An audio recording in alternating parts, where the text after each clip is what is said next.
Mathematical operations.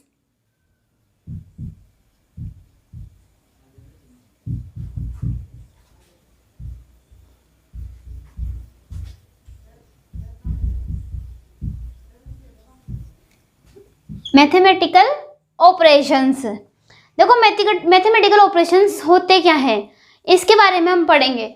जैसे कि उसको बोलते हैं बोर्ड मास। बोर्ड मास,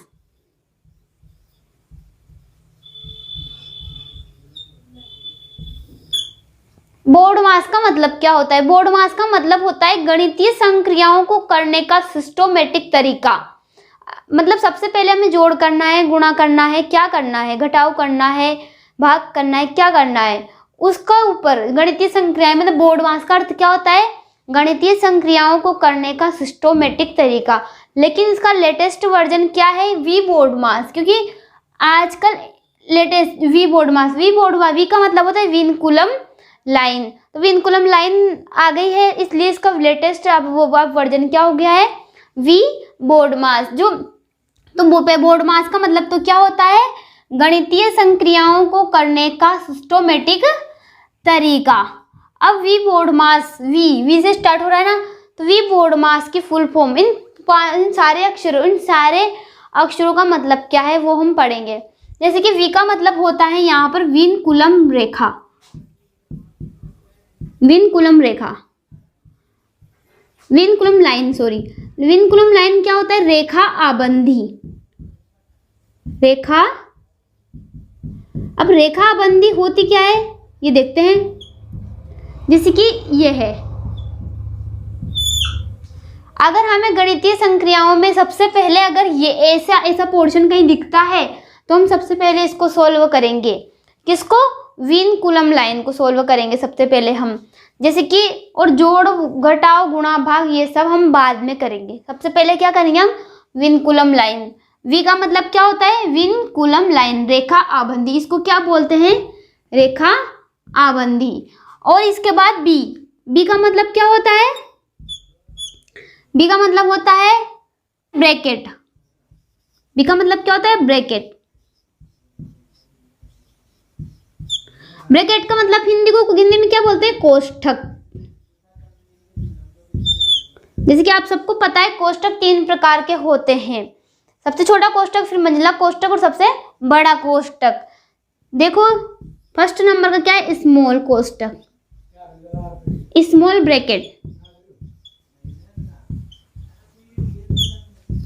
मतलब छोटा कोष्ठक।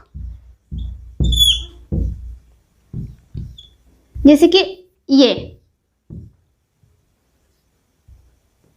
कौन सा कोष्ठक है? छोटा कोष्ठक। इसके बाद है दूसरा नंबर का करली ब्रैकेट। करली ब्रैकेट का मतलब होता है मंझला कोष्ठक।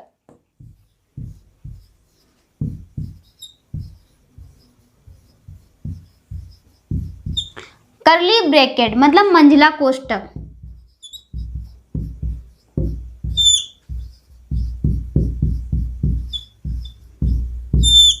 मंझला कोष्ठक, मंझला कोष्ठक कैसा होता है? देखिए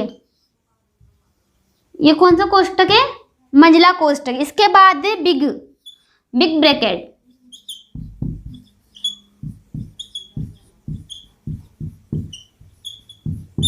मतलब बड़ा कोष्ठक।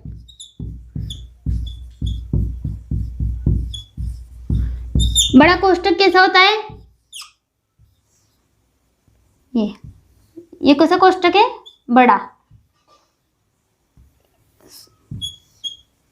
ये कौन सा कोष्ठक है? बड़ा कोष्ठक। ये हमारे 3 प्रकार के कोष्ठक हो गए। इसके बाद देखो बी का मतलब, इसके बाद ओ का मतलब क्या होता है? ओ का मतलब होता है ऑफ। ऑफ का हिंदी में का, के, की, ये मतलब होता है। ऑफ का मतलब क्या होता है? का, के, की। मतलब कि अगर हम गणितीय संक्रियाओं में हमें जो चिन्ह दिए गए हैं उससे सबसे पहले हम विनकुलम रेखा को सोल्व करेंगे। जो विनकुलम रेखा को सोल्व करेंगे उसके बाद हम कोष्ठक को सोल्व करेंगे। कोष्ठक में जो भी संख्या दी हुई है उसको हम सोल्व करेंगे। फिर उसके बाद हम का के की, जैसे कि वो बोलता है कि 2 का 4 बटे 2 का 1/2, 2 का 1/4, 1/4, तो का से जुड़ा हुआ जो भी बोलता है उसको हमें इसके बाद उसको सोल्व करना है। इसके बाद क्या सोल्व करना है वो हम आगे पढ़ते हैं। यहाँ V का मतलब इनकुलम लाइन हो जाएगा, B का मतलब ब्रैकेट हो जाएगा और O का मतलब ऑफ हो जाएगा। ये V, सबसे पहले V आ रहा है तो V को सोल्व करना है, B आ रहा है तो ब्रैकेट को सोल्व करना है, O आ रहा है तो ऑफ को सोल्व करना है। DMAS का मतलब क्या होता है वो भी हम देखते हैं।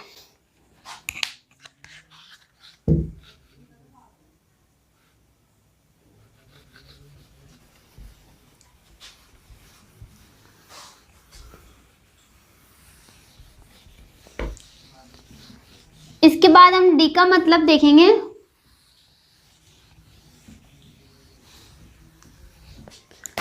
इसका मतलब हम इसके बाद हम D का मतलब देखते हैं।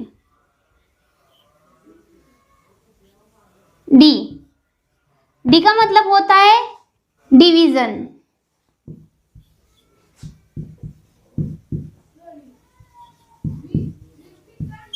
डिवीजन का मतलब होता है भाग।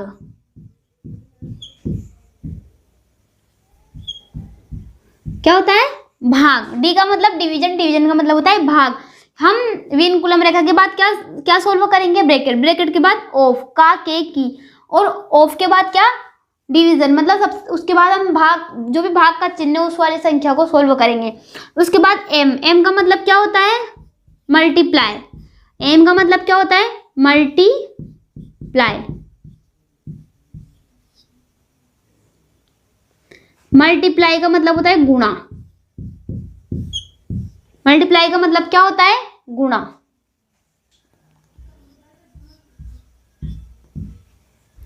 और ए का मतलब होता है एडिशन। ए का मतलब क्या होता है? एडिशन। ए का मतलब क्या होता है? एडिशन।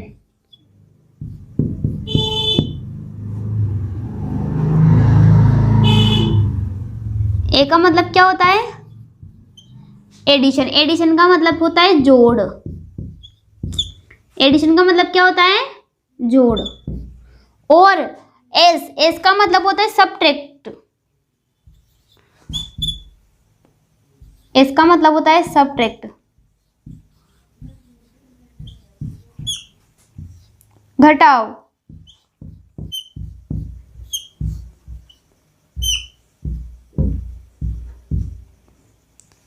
देखो हमें ना विनकुलम, सबसे पहले हमें सोल्व करने विनकुलम रेखा, विनकुलम लाइन, वी, वी का मतलब, फिर उसके बाद हमें बी, बी का मतलब होता है ब्रैकेट, उसके बाद हमें सोल्व करना है ब्रैकेट, ओ, ओ का मतलब ऑफ, का के की से संबंधित जो भी होता है वो उसको सोल्व करना है। डी, डी का मतलब क्या होता है? डिवीजन। डिवीजन का मतलब भाग। सबसे पहले में, फिर उसके बाद हमें भाग सोल्व करना है, और भाग के बाद मल्टीप्लाई, मल्टीप्लाई का मतलब गुणा, गुणा सोल्व करना है, फिर उसके बाद एडिशन, एडिशन का मतलब जोड़ का चिन्ह रहता है ना, जोड़ को सोल्व करना है, फिर घटाओ, सबट्रैक्ट, सबट्रैक्ट का मतलब घटाना, घटाना को सोल्व करना, घटाओ के चिन्ह को हमें सोल्व करना है। इसके आगे हम पढ़ते हैं कि चिन्हों को गुणा करने पर हमें क्या, कौन सा चिन्ह लगाना चाहिए, उसके बारे में हम पढ़ते हैं।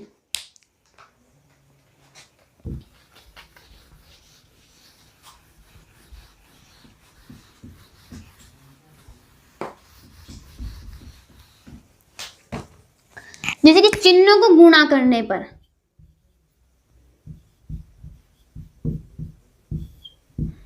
चिन्हों को गुणा करने पर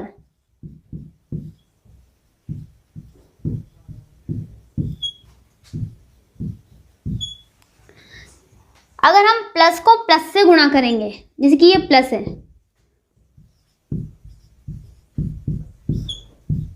प्लस गुणा प्लस, तो क्या आएगा? प्लस ही आएगा। अगर कोई प्लस मतलब कोई धनात्मक पूर्णांक है और उसको धनात्मक पूर्णांक से ही गुणा किया जाता है तो हमें धनात्मक ही पूर्णांक प्राप्त होगा। अब उसके बाद है कि अगर हम माइनस को अगर हम माइनस गुणा माइनस ऐसे भी लिख सकते हैं, और हम ऐसे भी लिख सकते हैं, माइनस इंटू माइनस। ये माइनस का चिन्ह मैंने कोष्टक में बंद कर रखा है।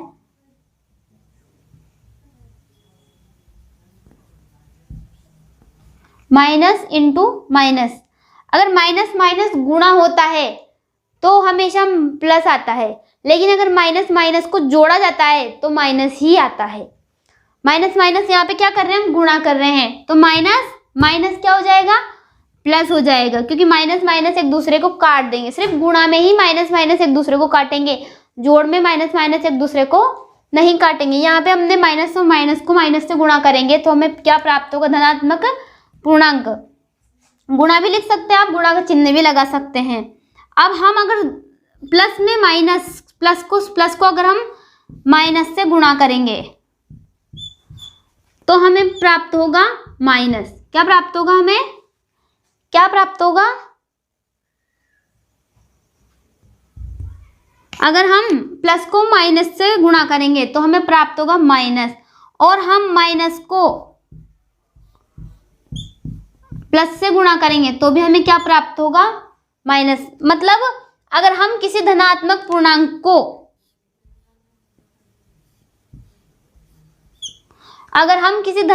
पूर्णांक को ऋणात्मक पूर्णांक से गुणा करेंगे तो हमें ऋणात्मक पूर्णांक प्राप्त होगा। समझ लो कि ऋणात्मक पूर्णांक ज्यादा पावरफुल होता है, इसलिए अगर ऋणात्मक चिन्ह से किसी संख्या को गुणा कर रहे हैं, एक ऋणात्मक चिन्ह है तो क्या आएगा, ऋणात्मक चिन्ह ही आएगा। लेकिन अगर दो ऋणात्मक चिन्ह आपस में गुणा हो रहे हैं तो क्या आएगा, धनात्मक आएगा। चलो, अगर चिन्हों को गुणा करने पर तो हमने देख लिया, अब हम चिन्हों को जोड़ने पर देखते हैं कि क्या आता है।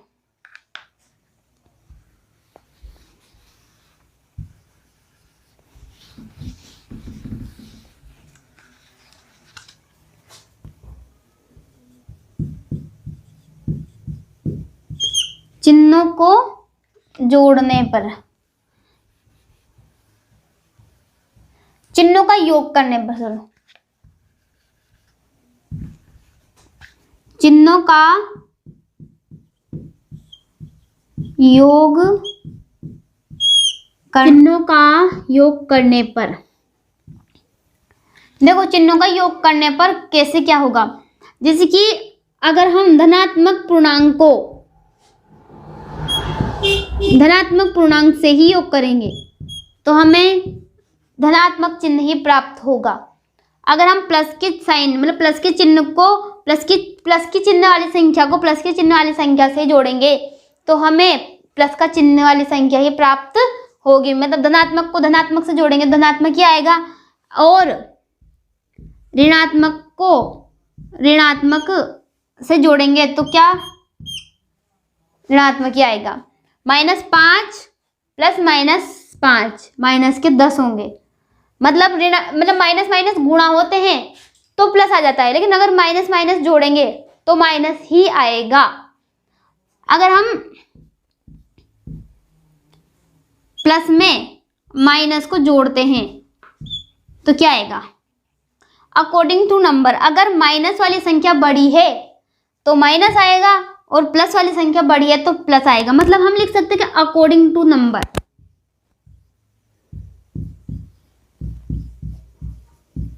अकॉर्डिंग टू नंबर मतलब बड़ी संख्या के चिन्ह अनुसार।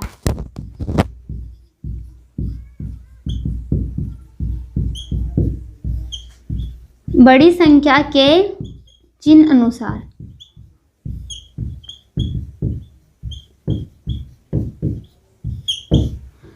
अगर हम माइनस में प्लस जोड़ेंगे तो भी यही आएगा, अकॉर्डिंग टू नंबर। यहां भी अगर हम बड़ी संख्या प्लस की है तो प्लस आएगा, बड़ी संख्या माइनस की है तो माइनस आएगा, बड़ी संख्या प्लस माइनस की है तो माइनस आएगा, बड़ी संख्या प्लस की है तो प्लस आएगा। ऐसे मतलब संख्याओं के ऊपर निर्भर करेगा कि वह संख्या किस चिन्ह की है, उसी के अनुसार यहाँ पर वो चिन्ह आएगा, इसके चिन्ह आएगा। अब हम आगे पढ़ते हैं कि जैसे कि संख्या, अब हम आगे पढ़ते हैं। हमने चिन्हों का जोड़ना और घटाना देख लिया है, हमने चिन्हों का जोड़ना और गुणा करना देख लिया है। अब एक्स की घात माइनस एक, एक का मतलब क्या होता है, एक बटा एक्स। अगर हमें एक्स जैसे कि एक की घात, दो की घात माइनस एक दे रखा तो एक बटा दो, एक्स की घात माइनस एक दे रखी तो एक बटा एक्स। एक्स प्रतिशत दे रखा तो एक्स बटा 100, क्योंकि आपको क्योंकि पता है कि प्रतिशत अगर आता है तो वह संख्या 100 से गुणा होती है। गुणा मतलब अपने आप मल्टीप्लाई हुई होती है। जैसे कि अगर 50% लिख ले तो 50 100 से कहीं ना कहीं गुणा हुआ है, तभी तो 50% बना है, इसलिए हम 100 का भाग देंगे। x प्रतिशत लिखा रहा है तो x बटा 100 आएगा। यहाँ पे x प्रतिशत आने से x बटा 100, क्योंकि शत जब प्रतिशत को हम ऐसे लिखते हैं, शत का मतलब क्या होता है 100, तो x के बटे में कितने आएंगे 100। अब हम लिखेंगे x प्रति हजार, तो x बटा 1000। अब जैसे a अनुपात b लिखते हैं तो इसका मतलब क्या होता है, अनुपात का मतलब a बटा b। x इनवर्स का मतलब भी 1 बटा x होता है और भाग x का मतलब भी क्या होता है 1 बटा x, दोनों का एक ही मतलब होता है। देखो x इनवर्स, x की कोई भी संख्या हो सकती है, 2 की घात माइनस 1 है तो इसका मतलब होता है कि 1 बटा 2। x प्रतिशत, अगर यहाँ 50% दे रखा है तो 50 बटे 100। अगर x हजार, x हजार मतलब हजार आएगा, सॉरी x हजार मतलब x बटा 1000। a बटा b का मतलब होता है a अनुपात b का मतलब होता है a बटा b और भाग x का मतलब होता है 1 बटा x।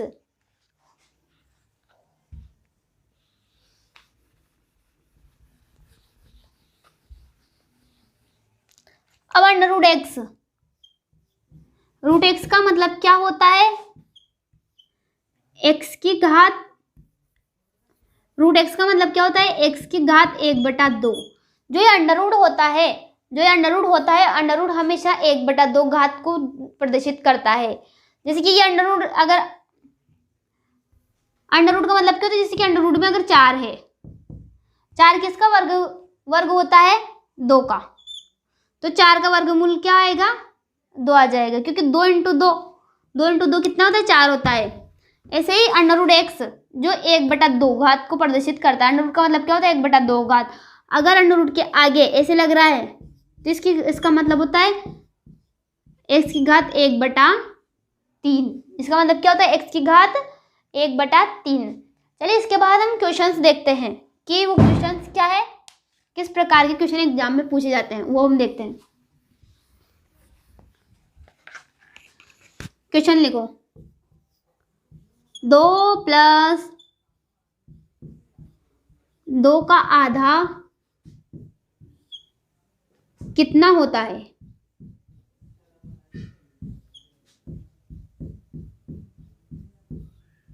2 प्लस 2 का आधा कितना होता है, ऑप्शन दे देती हूँ। 2.5 होता है क्या, 2, 3, 1.5। अब आप सोल्व करके, चलो एक क्वेश्चन में आपको सोल्व करके बताती हूँ, एक आप मुझे सोल्व करके बताना। 2 प्लस 2 का आधा मतलब 2 प्लस ऐसे कैसे रहेंगे, सबसे पहले हमें विनकुलम रेखा सोल्व करनी होती है, तो यहाँ पे विनकुलम रेखा है ही नहीं। उसके बाद ब्रैकेट भी नहीं है यहाँ पे। उसके बाद ऑफ का के की, यहाँ पर क्या आ रहा है का आ रहा है, तो हम सबसे पहले इसको सोल्व करेंगे क्योंकि ऑफ के कारण बोर्ड मास के अनुसार इसको सोल्व करेंगे। 2 का आधा, अब इसका मतलब क्या होता है 2 का आधा, 2 का आधा कितना होता है, 2 का आधा 1 होता है। 2 का आधा कितना होता है 1 होता है। 2 प्लस 2 का आधा बराबर 3, तो हमारा आंसर क्या हो जाएगा, आंसर हो जाएगा सी। 2 प्लस 2 का आधा आंसर क्या हो जाएगा सी। आधे का मतलब 1 बटा 2 होता है ना, इसलिए देखो आधा कैसे करेंगे, 2 इंटू आधे का मतलब 1 बटा 2, 2 से 2 कट जाएगा तो क्या जाएगा 1 आ जाएगा। चलिए दूसरा क्वेश्चन देखते हैं।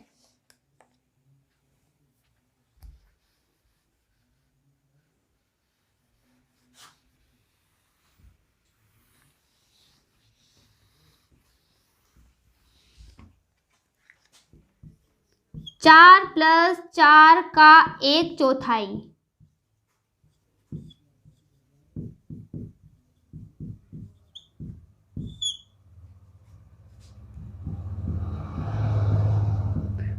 4 + 4 का 1/4 कितना होगा? यहाँ ऑप्शन नहीं दे रही हूँ, मैं सोल्व करके बता रही हूँ। देखो 4 प्लस, तो 4 + 4 का 1/4 मतलब 4 × 1/4। 1/4 का मतलब 1/4। 4 का 1/4, 4 से 4 कट जाएगा तो कितना जाएगा? 4 + 1, एक ही तो बच रहा है। 4 में से 4 कट गए तो कितने बचेंगे? 1।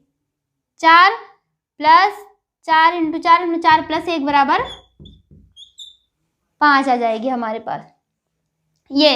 अब मैं आपको कुछ और क्वेश्चन देती हूँ, उसका आंसर आप मुझे बताना।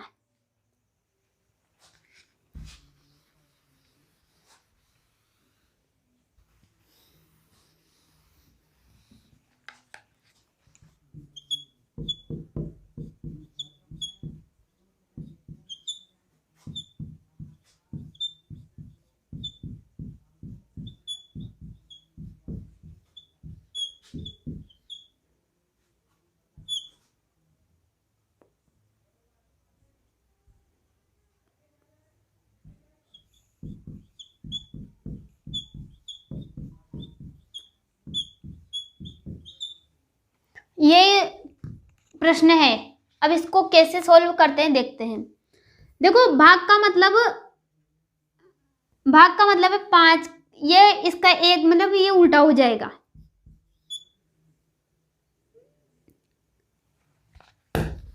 मैंने आपको बताया था कि भाग x का मतलब होता है 1/x होता है। अगर यहाँ भाग 5 है तो 1/5 हो जाएगा। होगा क्या? नहीं होगा? हो जाएगा। जैसे कि 5, तो 5 की जगह भाग की जगह क्या जाएगा? गुणा। भाग की जगह क्या जाएगा? गुणा 1/5। भाग का अगर चिन्ह बदलता है, भाग का चिन्ह गुणा में बदलता है तो इधर वाली संख्या उल्टी हो जाती है। ये बात आप ध्यान रखो। अगर भाग का चिन्ह गुणा में बदलता है तो ये वाली संख्या उल्टी हो जाती है। तो ये क्या है? 1/5। यहाँ पे भाग है तो क्या हो जाएगा? 1/5। यहाँ पे भाग 25 है तो क्या हो जाएगा? 1/25। यहाँ पे भाग 125 है तो 1/125। यहाँ इंटू 625 है तो 625 तो ऐसे कैसे रहेंगे?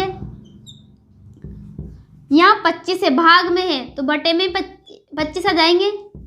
यहाँ भाग में 5 है तो 1/5। यहाँ +5 है तो +5 और यहाँ -25। अब देखते हैं जो कट रहा है उसको तो काट देंगे।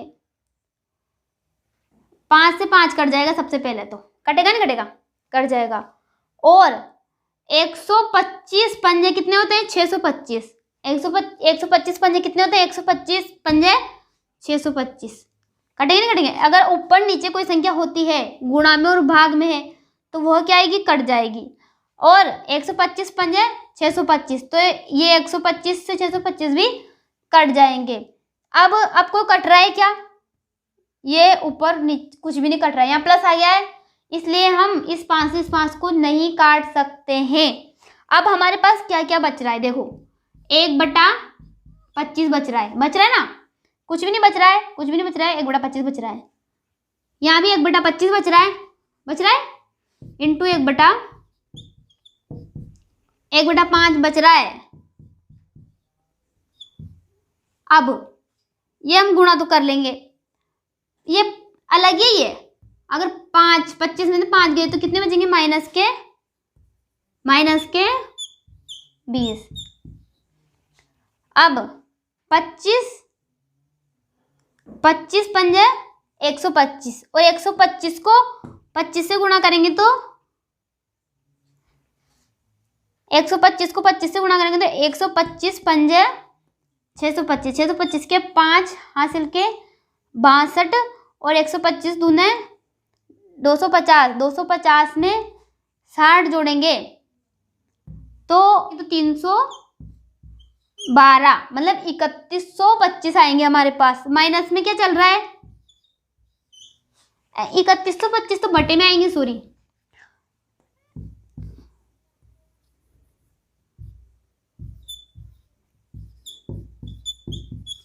देखो 25 × 25 और 5 इन सबको गुणा करेंगे तो हमारे बटे में क्या आएंगे, 3125 आएंगे और माइनस में 20। अब ऐसी संख्या मिलती है तो अपन क्या करते हैं, इधर देखो, ऐसा होता है तो हम क्या करते हैं, 4 और 5 20, 20/4, 4 को 5 से गुणा कर देते हैं और इस 5 के बटे में 4 नहीं है तो हम इस 5 के बटे में भी 4 लाने के लिए हमें इस 4 से गुणा भी तो करना पड़ेगा, ऐसे थोड़े हम बटे में लाएंगे। तो इसलिए एक ऐसे क्या लघुत्तम, तो 5 4 और 5 20 और 3 ऐसे करेंगे तो हम इधर भी करेंगे ऐसा कैसे ही। 3125 को 20 से गुणा करो, चलो करते हैं।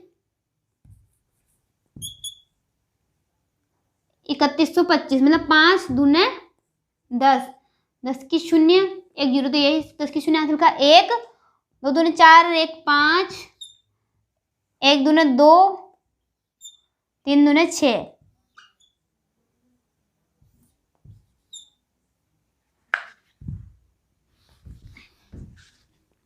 1 माइनस 5 0 प्लस 0 आ जाएगी, 5 दूने 10, 10 की 0 हासिल का 1, 2 दूने 4, 1 5, 1 दूने 2 और 3 दूने 6, 3125। अब 62,500 में से 1 घटा देंगे तो कितने में जाएंगे, 499 बटा 3125। अब इतने बड़े क्वेश्चन को सोल्व करने के बाद ये वाला हमारा आंसर आया।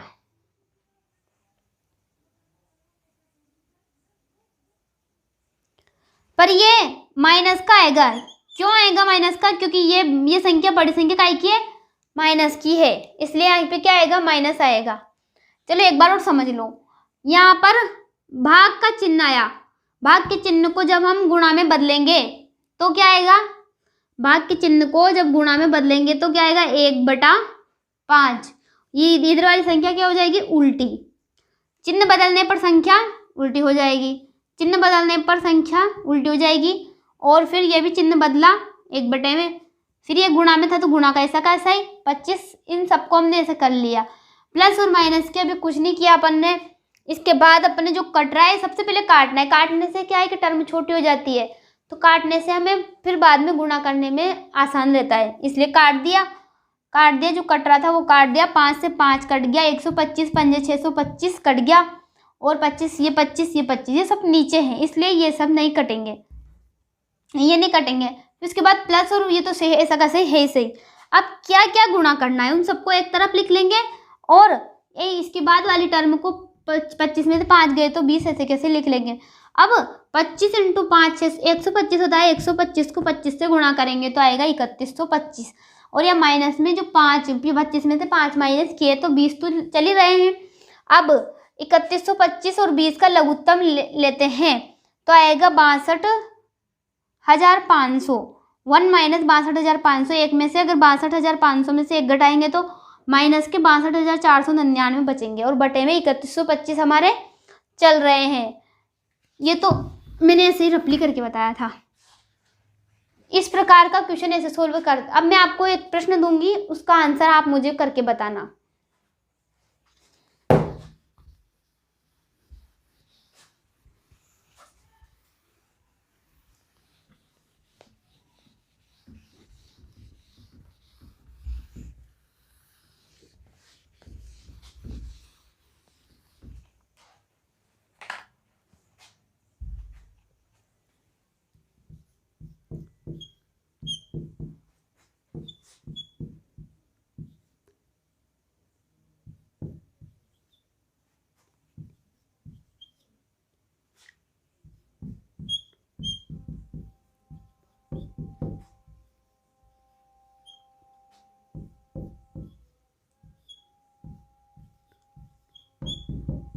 ये हमारे पास क्वेश्चन है। अब इसको कैसे सॉल्व करेंगे बताओ। सबसे पहले क्या करेंगे, विनकुलम रेखा आ रही है, नहीं आ रही है। ब्रैकेट आ रहा है, नहीं आ रहा है। ऑफ का के की नहीं आ रहा है। डी फॉर डिवीजन, तो डिवीजन भाग का चिन्ह आ रहा है। मल्टीप्लाई आ रहा है और एडिशन आ रहा है, बस। तो उसके अनुसार सोल्व कर दो। अब 7 इंटू 7, 7 इंटू 7 ऐसा कैसे आएगा? भाग में ये वाला 7 भाग में है तो इंटू 1/7, ये वाला 7 भी भाग में तो 1/7। 343 गुणा में है तो 343, 7 भी गुणा में है तो 7। 49 भाग में है तो 1/49, ये भी भाग में है तो 1/49, ये गुणा में है तो 7, ये प्लस 28 और ये भाग में है तो 1/4। अब देखो इस 7 से ये 7 कट जाएगा, इस 7 से ये 7 कट जाएगा, कटेगा नहीं कटेगा? कट जाएगा। अब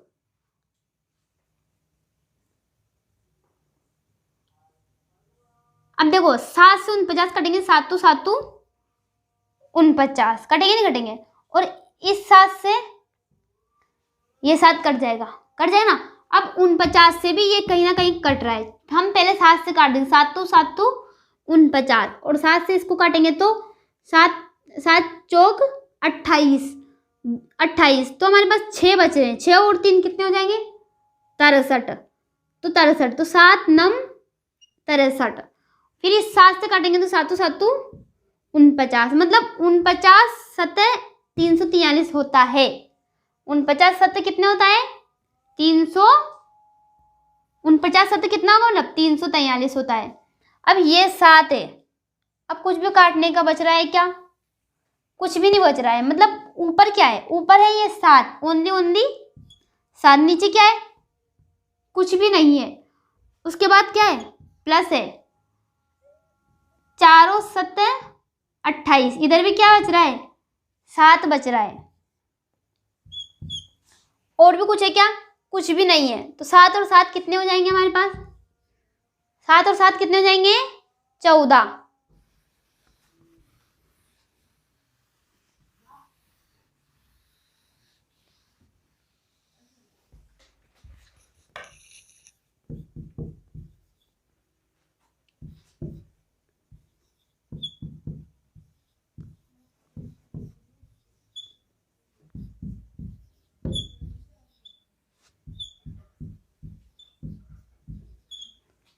ये हमारे पास प्रश्न है। अब इसको कैसे सॉल्व करेंगे? 8 ऐसा कैसा ही भाग चिन्ह 8 को क्या लिखेंगे? 1/8 इंटू 8, भाग चिन्ह 1/64, 8 माइनस 8। इसको अभी तो कुछ नहीं करना है, अभी हमें कुछ भी नहीं करना है, क्योंकि 8 माइनस 8 0 नहीं कर सकते, क्योंकि ये भाग का चिन्ह। पहले हमें ये वाली टर्म सोल्व करनी है, उसी के बाद हम आगे सोल्व करेंगे। तो भाग को क्या लिखेंगे? 1/8 इंटू 8। अब इस 8 से ये 8 कटेगा, कट जाएगा। 8 उठे 64, फिर 8 से 8 सारे कट गए, तो किधर क्या बचेगा? इधर 1 बच जाएगा। सबसे पहले अब हम क्या करेंगे? 8 से 8 काट दो क्या? नहीं कटेगा। क्यों? क्योंकि ये 8 इसके गुणा में है। सबसे पहले हमें गुणा वाली टर्म सोल्व करनी पड़ेगी, प्लस पे जाएंगे फिर घटाओ पे जाएंगे। 8 से 8 कट जाएगा, प्लस के 8 बच रहे हैं, माइनस 8 1 कम 8, 8 में से 8 गया तो क्या बचेगा? प्लस का 1 बचेगा। तो देखो यहाँ पे 8 काटे 8, भाग 8 था तो 1/8 इंटू 8, भाग 64 था तो 1/64, फिर 8 था, फिर 8, फिर भाग 8 था तो 1/8 और 8 से 8 कट गया, 8 उठे 64, फिर ऐसा 8 से 8 कट गया, फिर ये प्लस का 8 ऐसा कैसा ही माइनस का, फिर इस 8 से 8 काट दिया, फिर 8 1 कम 8 से 8 कट गया तो प्लस का 1 आ जाएगा हमारे पास। इसके बाद हम आगे का क्वेश्चन देखते हैं।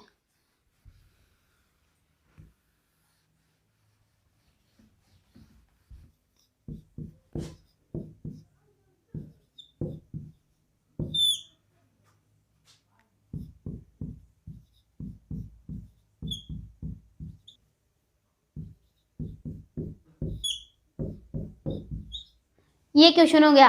अब इस प्रकार के क्वेश्चन सोल्व करने के लिए हम आज आप देखिए हमारा पार्ट 2 गणितीय संक्रियाओं का पार्ट 2 देखिए। उसमें हम इस प्रकार के आगे बहुत सारे क्वेश्चन को हम प्रश्नों को हम सोल्व करेंगे और उनका उत्तर कैसे निकालते हैं ये भी हम जानेंगे।